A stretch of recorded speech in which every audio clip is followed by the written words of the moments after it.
시사 바리스타 뉴스 백브리핑 2부 함께 하시겠습니다. 허재영 기자입니다. 네. 검찰 지랄 사태, 검날 사태에 대해서 뭘 좀 얘기할 거냐. 윤석열, 이 사람 뻔뻔합니다. 법무연수원 여기 지금 한동훈이 지금 유배당에 있잖아요. 가가지고 무슨 뭐 강연 같은 거를 했는데 참나 아이고 이런 얘기를 하고 왔다고 보도가 있네요. 살아있는 권력 등 사회적 강자의 범죄를 엄벌해 국민의 검찰이 돼야 한다 이러면서 이 법무연수원에서 신인 부장검사를 대상으로 리더십 강연이라는 걸 했나 봐요. 그러면서 이딴 얘기를 했네. 검찰 개혁 방향에 대한 고민이 필요하다 이제 이런 이야기를 하면서 살아있는 권력 등 사회적 강자의 범죄를 엄벌해서 국민의 검찰이 돼야 한다. 참, 이 사람 진짜 정치인이네. 에? 정치는 좀 나가서 하라고. 왜 우리 세금 받아가지고 정치하고 있는데? 아니 말은 바른 말이죠. 살아있는 권력, 그죠? 사회적 강자 엄벌해야 된다. 말은 바른 말이지. 그런데 지금 국민이 분노하고 있는 게 뭐예요? 그 살아있는 권력, 수사해야 할 사회적 강자를 니들이 자의적으로 선별하잖아. 우린 그걸 갖고 뭐라고 하는 거거든. 어떤 사람은 수사하고 어떤 사람은 봐주고 수사받아야 할 사회적 강자를 자의적으로 선별하는 거. 그걸 우리가 뭐라고 하는 거 아니에요.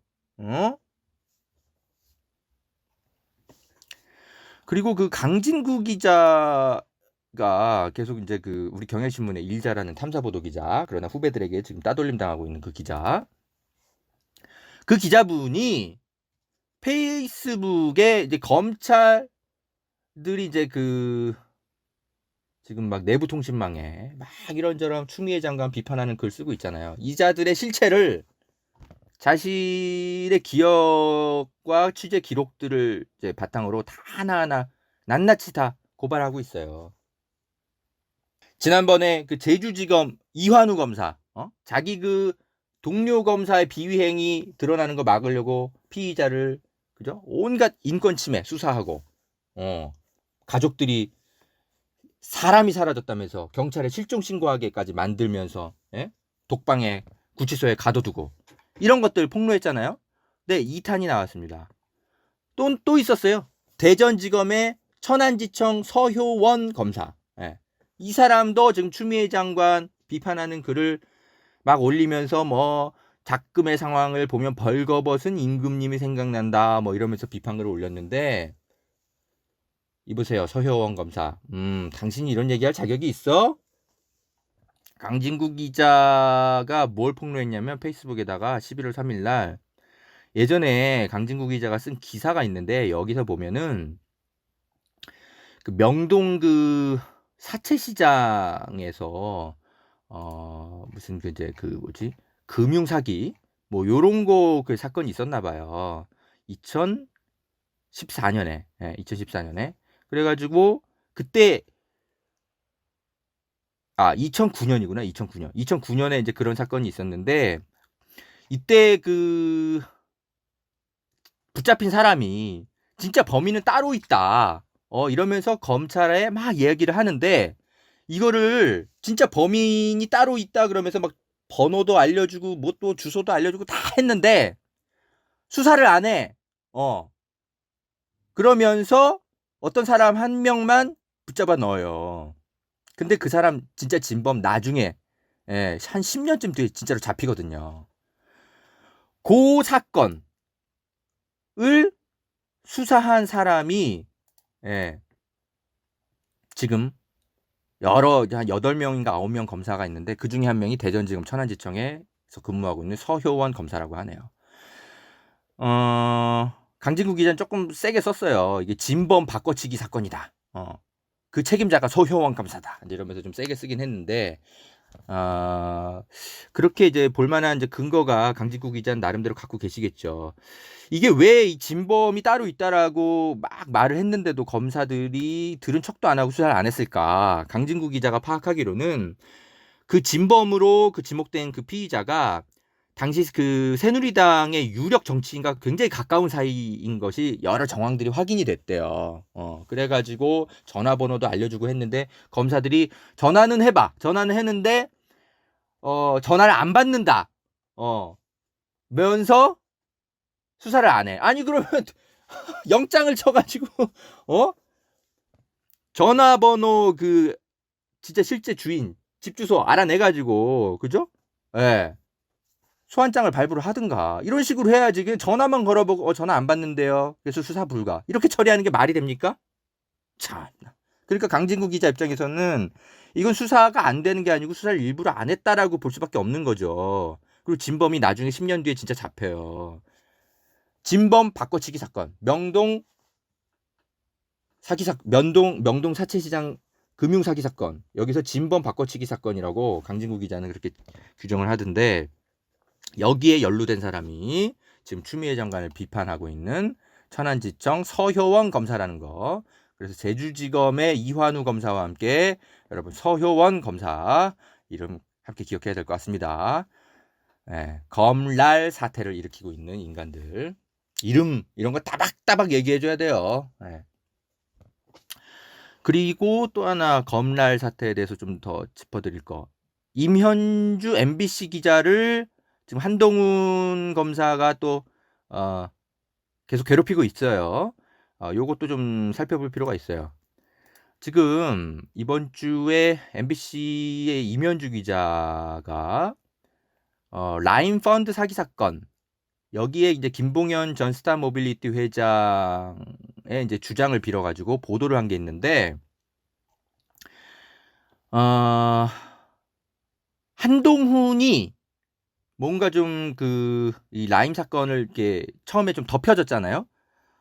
그리고 김봉현 씨 막 불구속 수사 뭐 이런 것들 로비하고 이런 것들을 이제 그 이주영 변호사가 많이 이제 한 것 같은데 이주영 변호사가 김봉현 회장한테 한동훈을 언급했다라는 거예요. 그러니까 자기가 이제 여러 가지 로비를 펼칠 텐데 그 검사가 한동훈 라인이다. 그러니까 청와대 수석 정도 잡게 해주면 그 검사가 한동훈 검사장을 통해서 검찰총장에게 보고를 해가지고 너 보석으로 재판받게 해주겠다. 이렇게 이제 제안을 했다라고 그렇게 김봉현 전 회장이 검찰에 진술한 것으로 그렇게 확인됐다라고 MBC가 보도를 했어요. 이건 좀 새로운 내용이죠. 한동훈 이름까지 나왔으니까. 그러니까 한동훈이 직접 김봉현 전 회장을 접촉했다라는 건 아니고 이주영 변호사가 한동훈 핑계를 대면서 자기가 한동훈 쪽에 연락 다 가능하니까 나만 믿고 청와대 수석 정도만 불어라. 이런 식으로 회유를 했다라고 검찰에 진술했다라는 거예요. 최근에 김봉현 전 회장이. 물론 MBC 뉴스데스크 이 기자는 임현주 기자는 이주영 변호사의 반론도 싫었어요. 사실 아니다. 그런데 이걸 갖고 한동훈 검사가 기자단에 문자를 보내요. 모두 사실이 아니라고 법적 대응하겠다고. 아니 근데 그러니까 당연히 임현주 기자 입장에서는 또 화가 나죠. 한동훈 검사장에게 확인하지 않아서 법적 대응을 하겠다라고 예고한다니 이게 기사 내용을 제대로 읽어본 거냐? 이렇게 반박을 할 수가 있죠. 이게 왜 그러냐면 한동훈 검사가 직접 개입됐다라고 보도를 한 것도 아니에요. 그러니까 이건 당연히 한동훈 검사한테 확인할 게 아니고 이주영 변호사한테 확인을 하면 되는 거죠. 그런데 뭘 한동훈 검사 본인한테 확인하지 않아서 법적 대응을 하겠다고 해. 그러니까 이게 예전에 한동훈은 늘 이런 식이에요. 그러니까 뭐냐면 예전에 이동재 기자 채널 A 기자랑 그 이제 무슨 뭐 라임 관련해서 뭐 대화를 했냐 안 했냐 뭐 이런 거 처음에 MBC가 막 이렇게 그 보도가 처음에 나왔을 때 그때도 어떻게 얘기했어요? 한동훈은 처음에는 무조건 아니다라고만 발뺌했었어요. 그때 2020년 4월 2일 날 MBC 뉴스데스크 보도를 제가 직접 찾아봤었는데 그때도 이제 신라젠 관련해서 이동재와 뭐 여러 가지 뭐 유시민을 뭐 어떻게 하려고 뭐 이런 대화가 있냐 없냐 처음에 이제 보도가 처음 나왔을 때 다들 깜짝 놀랐죠. 그땐 한동훈인지 아닌지도 우린 몰랐었어요. 처음에는 그땐. 예? 한 며칠 뒤에 한동훈 이름이 나와요. 여러분 잘 기억해 보세요. 그때 MBC는 근데 한동훈인지는 알고 있었죠. 그때 이제 익명으로 보도를 했는데 그때 이제 한동훈한테 전화를 해가지고 MBC 기자가 물어봐요. 그러니까 한동훈이 뭐라 그랬냐면 신라젠 사건과 관련해서 대화나 발언, 통화한 자체도 없고 녹취록과 같은 대화도 존재할 수 없다. 이렇게 처음에 말을 했거든요. 왜냐하면 그때는 한동훈 기자도 채널A 기자가 정말 녹취록을 갖고 있었는지 본인이 확인을 못했었던 당시거든요. 그러니까 그렇게 말하는 게 아마 최선이었겠지. 그런데 나중에 한 7월 달쯤에 결국은 다 그 녹취록이 세상에 다 드러나잖아요. 무슨 신라젠 관련 대화를 한 적이 없어. 분명히 얘기를 하더만. 실제로 여러분 녹취록 다 보셔서 아시잖아요. 하여튼 그러고 나서 신라젠 관련 대화를 실제로 한 게 드러나니까 나중에는 한동훈이 어떻게 입장을 바꿨냐면 유시민을 무슨 자기는 수사 타깃으로 잡은 적이 없다. 이런 정도로 말을 바꿔요. 실제로 대화에는 저는 그 사람 이제 다 빈털털이 됐잖아. 저는 관심 없어요. 라고 한동훈 검사가 말은 한 건 사실이거든요. 그러면은 어쨌든 유시민을 타깃으로 잡았거나 말거나 하여튼 그거는 논외로 치고 애초에 MBC가 2020년 4월 2일 날 보도를 했을 때 자기는 신라젠 사건 관련해 대화나 발언, 통화한 자체도 없고 녹취록 같은 대화가 존재할 수도 없다라고 말한 거는 그거는 거짓말인 게 드러난 거잖아요. 이미. 그러니까 한동훈은 지금은 무슨 말을 해도 국민이 믿을 수가 없어요. 본인이 김봉현 전 스타모빌리티 회장의 진술 이거 다 사실이 아니고 MBC 보도 자기가 법적 대응하겠다는데 당신은 이미 무슨 증거가 확실히 드러나기 전까지는 거짓말을 하는 사람이라는 게 이미 이동재 녹취록 사건에서 다 드러났어요. 고소 아직 안 한 것 같던데 그렇게 으름장만 내지 말고 고소하라고. 우린 제가 볼 때는 MBC가 이길 것 같은데. 그래서 MBC 이면주 기자도 이분도 만만한 사람이 아니에요. 제가 이분 잘 아는 사람인데 경찰청 출입할 때 제 옆자리였어요. 그래서 저랑 친하고 제가 이분 진짜 실력 있는 기자인 거 잘 알아요. 그 페이스북에 이면주 기자도 반박을 했어요. 조금 읽어드릴게요. 지난 2일 보도 직후 법적 대응 예고하셨던 한동훈 검사장님은 아직까지 어떤 조치를 하셨다는 얘기가 없습니다. 전원을 보도한 기자를 향해 법조기자단에 공식 입장문을 내시고 마치 기자가 구속수감 중인 사람 말만 듣고 기사 쓴 사람처럼 입장을 내셨던데 세상을 본인이 보고 싶은 대로만 보지 마시기 바랍니다. 그러니까 아니 이주영 변호사가 김봉현 회장한테 한 얘기니까, 그럼 이주영 변호사 반론 들었으면 된 거 아니야. 보도의 원칙은 다 지킨 거예요. 그걸 왜 한동훈 검사한테까지 반론을 들어야 되는데, 그러면서, 검찰 내부에서 한동훈 검사에 대해서 이런 얘기를 좀 폭로를 하셨네. 이면주 기자가 검사들이 한 얘기래요. 성폭력 혐의로 재판에 넘겨진 처남 진동균 검사의 1심 선고 기사가 한 줄도 안 나오도록 처남 선고 날 양승태 대법원장을 소환한 사람이다. 이게 그 한동훈 검사의 처남 진동균 변호사 이 사람 무슨 그 후배 검사 성폭행했나 그래가지고 처벌받았어요. 그때 이제 1심 선고하는 날 그때 마침 양승태 대법원장이 검찰에 소환됐었다고 하네요. 근데 이거를 뒤에서 다 일정 조율하고 이런 게 한 게 아마 한동훈 검사인가 봐요. 그렇게 해야만 자기 그 처남의 보도가 어떻게든 묻힐 수 있잖아요. 동료 검사들이 이런 얘기를 실제로 한다라는 거예요. 이면주 기자한테. 그래서 이면주 기자가 이걸 폭로하면서 이건 제가 한 말이 아닙니다. 한 검사장님 동료분들이 하시는 말씀입니다. 이 이야기를 갖고 또 법적 대응 예고하실 건가요? 처남의 1심 선고 날 양승태 전 대법원장이 소환된 건 단지 우연인 거겠지요? 이렇게. 네. 임현주 기자가 절대 만만한 사람이 아닙니다. 이분 제가 이제 일하는 그 태도를 보면 알잖아요. 저는 오랫동안 가까이서 지켜봤기 때문에 굉장히 꼼꼼한 사람이고 딱 봐도 임현주 기자는 나랑 같은 기자실에 있으면 내가 굉장히 힘들겠다 이런 생각까지 했을 정도의 기자예요. 왜냐하면 너무 일을 잘해. 예, 그래서 제가 굉장히 바빠지겠구나. 친하게 지내면서도 이렇게 그런 생각까지 하게 되는 그런 동료 기자였어요. 예, 그래서 이분 만만한 기자가 아닙니다. 분명히 한동훈 검사 고소하세요. 내가 볼 때 임현주 기자가 완승할 것 같은데 꼭 말만 하고 또 안 해. 그래요. 지금 하여튼 검날 사태의 주범들 윤석열과 한동훈 그리고 천안지청의 서효원 검사, 제주지검의 이환우 검사, 이름들 다 여러분 외워두세요. 자, 검찰 지랄 사태에 대해서 조금 논평을 해드렸고, 방송 마치기 전에 조금 약간 이 이야기 하면서 좀 말씀드리고 방송 마치고 싶어요. 뭐냐면, 제가 지난 방송에서 여러분, 진중권, 강준만, 홍세화, 이런 분들, 우리가 존경해 마지 않았던 이런 진보 지식인 분들의 최근에 이제 문제점들에 대해서 제가 취재력이 떨어지는 것이 굉장히 큰 문제다.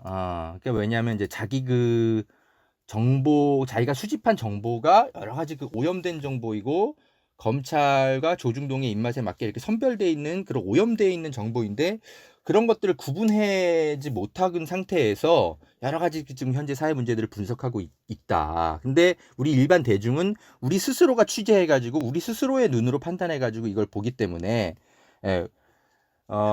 정보의 접근의 상향 평준화 이런 시대가 지금 우리는 그런 시대에 살고 있는데 이분들은 지금 그렇게 하고 있질 않잖아요. 그래서 취재력이 떨어지는 게 굉장히 큰 문제다. 이분들이 뭐 변절했다라기보단 취재력이 떨어지는 것에서 생기는 오류다. 제가 이렇게 좀 말씀을 드렸잖아요. 근데 방송 끝나고 나서 좀 적절한 비유가 떠올랐어요. 그래서 오늘 좀 이야기를 좀 드리고 싶은데 제가 우리 유튜브 커뮤니티에도 한번 써드렸는데 요렇게 비유를 들으면 딱 적합할 것 같더라고요. 뭐냐면 여러분 아주 이름난 요리사가 있어요. 실제로 요리 기술도 있고 그런데 슬슬 이제 나이를 좀 먹고 그러면서 후각이나 미각 같은 게 좀 떨어져 과거와 달리. 그래서 이 자기가 구한 재료가 신선한지 아니면 유통기한이 좀 얼마 안 남았는지 이런 것들을 좀 판단하는 게 조금 과거보다 감이 떨어졌어요. 그런데도 자기 실력만 믿고 계속 요리를 해. 그런데 맛은 당연히 이전과 조금 달라지는 거죠. 아주 큰 문제는 없지만 결정적인 순간에는 그죠? 약간의 맛에 작은 차이가 손님들의 반응을 달리 만드는 거죠. 그러니까 이 요리사는 고민하는 거죠. 뭐야? 왜 내 요리 실력은 예전하고 당연히 다를 게 없는데 왜 손님들 반응이 다르지? 이런 생각을 하는 거죠. 근데 진짜 현명한 요리사라면 다른 사람들에게도 다 이렇게 물어보고 하면서 뭐야 내가 좀 구해온 식재료가 좀 약간 문제가 없는 거 아니야? 이런 것도 좀 살펴보고 해야 되는데 그냥 손님들 입맛이 변했다는 식으로 이게 다 뭐 백종원 같은 유명 그런 요리 전문가들 때문이다. 이런 식으로 핑계거리를 찾아가지고 자기가 구해온 식재료에 어떤 문제가 있는지 살피기보다 자기 실력은 여전히 변함없는데 백종원 때문에 사람들 입맛이 변했다고 이런 식으로 투덜대는 요리사랑 진중권, 강중만, 홍세화, 최장집 이런 분들이랑 좀 똑같지 않나. 이렇게 비유를 좀 들어드리면 여러분 바로 이해가 되시지 않을까 싶어가지고 방송 끝나고 생각이 들었어요. 그러니까 지금 진중권 씨나 강중만 이런 사람들이 계속 하는 얘기가 다 진영주의 탓인 걸로 이렇게 막 몰고 가잖아요. 근데 여러분 제가 계속 말씀드리지만 진영주의 문제는 분명히 있긴 있어요. 일부. 저도 때로는 그분들한테 시달림 많이 당하고. 그런데 그런 건 어느 시대에나 일부 과격한 분들은 늘 있어요. 어딜 가나 팬덤은 있는 거고. 그게 본질이 아닌 거죠. 예? 문제는 이 진중권 씨나 강준만 씨나 최장직 교수나 이런 분들이 수집하는 그 사회 분석의 재료들 이런 것들이 오염돼 있는 정보 그것들을 판단하는 능력이 떨어져 있다라는 거죠. 이거를 아셔야 돼요, 이분들이. 불명확한 정보들이 너무 많은데, 예? 그거를 본인들 스스로가 날것의 로 데이터를 수집을 안 하고 그냥 조중동이 대충 정리해 놓은 거. 한겨레 경향조차도 법조 기사가 검찰 시각에 많이 젖어 있는데 그런 것들을 모르고, 예? 그걸 가지고 사회 분석을 하니 이 데이터가 문제가 있으니까 그 결과 자체가 오류가 날 수밖에 없는 거죠. 근데 요즘 우리들은 다르잖아요. 우리는 로 데이터를 직접 수집해서 분석하잖아요. 아니 허재영 기자는 그렇게 하고 있다고요. 저는 한명숙 전 총리의 대법원 판결문을 직접 입수해가지고 다 분석을 해서 여러분들한테 이게 왜 재심의 가능성이 있는지 없는지를 다 설명을 드리잖아요. 예? 근데 이분들은 그렇게 안 한다고요. 그걸 직접 수집을 안 해. 왜냐하면 논평만 봐도 알죠. 만약에 판결문이나 공소장을 직접 읽어봤다면 어떤 식으로 논평을 할 때 반드시 그 내용이 조금씩은 들어가서 자기가 반박하는 내용들이 들어가게 돼 있어요. 근데 한 번도 그런 걸 본 적이 없어요, 제가. 이분들은 그걸 안 하는 거예요. 그러니까 취재력이 그래서 떨어진다라고 제가 말씀드리는 거죠. 근데 허지연이나 김어준 씨, 예? 김성애 대변인 이런 분들의 방송을 다 잘 보세요. 자기들이 직접 취재하고 자료를 구해가지고 거기에 바탕에서 자신의 논평을 한다고요. 우리는 조중동이나 한겨레 경향 기사들을 그거 가지고 논평을 하는 게 아니라고요. 직접 취재한다고. 그 차이가 있는 거예요, 여러분. 네. 그래서 그렇게 김어준 방송이나 이런 분들 여러분 보세요. 괜찮아요. 제가 근데 계속 말씀드리는 건 김어준 씨조차도 하지 않는 이야기들이 있을 수 있는 거잖아요. 네? 그런 것들은 허재연이나 뭐 다른 사람들의 방송을 통해서 보완하면 되는 겁니다. 김어준 씨 방송은 굉장히 좋은 방송이고 그리고 남들이 하지 않는 이야기를 많이 찾아서 방송하니까. 예? 근데도 김어준 씨조차도 하지 않는 내용들이 있을 수 있는 거예요. 김어준이나 주진우 씨가 얘기하지 않는 내용들도 있어요. 그거는 허재연이나 김성애 대변인이나 이런 사람들이 방송을 통해서 보완하시면 되는 거예요. 예. 그러니까 편식하지 마시면 되는 거예요. 예. 저는 진영주의 방송 보라고 계속 말씀드려요. 근데 진영주의 방송만 보시면 안 되니까 골고루 영양소를 섭취하시라고요. 비타민C가 몸에 좋다고 그것만 계속 먹으면 몸에 병 나잖아요. 그러니까 편식은 안 좋은 건 맞아요. 근데 진중권이나 강준만 씨나 이런 사람들의 문제는 뭐냐면 이 사람들은 편식이 문제가 아니라 아예 상한 음식을 가지고 요리를 하고 있는 것. 그걸 가지고 대중한테 먹으라고 얘기를 하니까 그래서 문제인 거예요. 여러분 이 차이 아시겠죠? 예. 그러니까 여러분 그 진영주의 언론보다 더 위험한 게 오염된 정보를 철석같이 진실인 것으로 믿고 부안해동하면서 만드는 그런 상한 음식 같은 거. 예. 그런 거 내놓는 그 사회 분석가가 더 위험한 거예요. 예, 건강상 그렇다고요. 편식하는 습관은 바꿔주면 되는 거지만 상한 음식 먹은 사람은 병원 가야 되거든요. 그러니까 진중권은 병원균을 퍼뜨리는 사람이랑 별 차이가 없어요. 근데 본인만 모르는 거예요. 왜냐하면 그게 오염된 정보인지 아닌지 판단할 능력이 없으니까. 그러니까 맨날 막 대중이 무슨 진영주의에 빠진 것처럼 그렇게 몰아가는 거죠. 굉장히 편리한 핑계거리만 계속 찾아서 도망가는 거예요. 요 이야기를 방송 끝나고 좀 생각이 들어가지고 오늘 말씀을 좀 드려봤습니다. 자, 허재영 기자는 진영주의 당연히 거부하고요. 그러면서도 진영주의자들이 이야기하는 그런 분석 내용에도 역시 같이 귀를 기울입니다. 그러면서 여러분이 좀 더 아셔야 될 내용들이 뭔지를 굳이 또 찾아가지고 그 내용들을 보완해서 여러분들이 합리성과 객관성을 가지고 어떤 사안을 판단할 수 있도록 그렇게 허재영 기자는 그런 보완제로서의 가치가 있는 방송으로 제가 계속 이어가려고 합니다. 여러분들이 때로는 불편한 내용들이 좀 담겨 있더라도 저를 쉽게 떠나지 않으시는 이유가 바로 그런 점이 아닌가 저는 그렇게 생각을 하고 있고요. 네. 많이 격려해 주셔서 고맙습니다. 네. 자, 인기 있는 방송보다는 꼭 필요한 내용을 찾아서 전달해 드리는 그런 방송이 제가 해야 될 역할이 아닌가, 저는 그런 생각이 들어요. 여러분도 같이 그렇게 생각해 주고 계신 거 맞죠? 자, 저는 다음 방송에서 또 찾아오겠습니다. 늘 격려해 주시고 함께 해 주셔서 고맙습니다. 건강 조심하세요. 안녕하세요, 허재현 기자입니다. 유튜브 방송 수익 구조 개선을 위해 허재현 TV가 인플루언서와 소비자를 연결시키는 신개념 쇼핑몰 유인회와 제휴를 맺고 자그마하게 상품 판매를 시작했습니다. 양질의 제품을 허재현 기자가 직접 경험해 본 뒤 여러분께 적극 추천드립니다.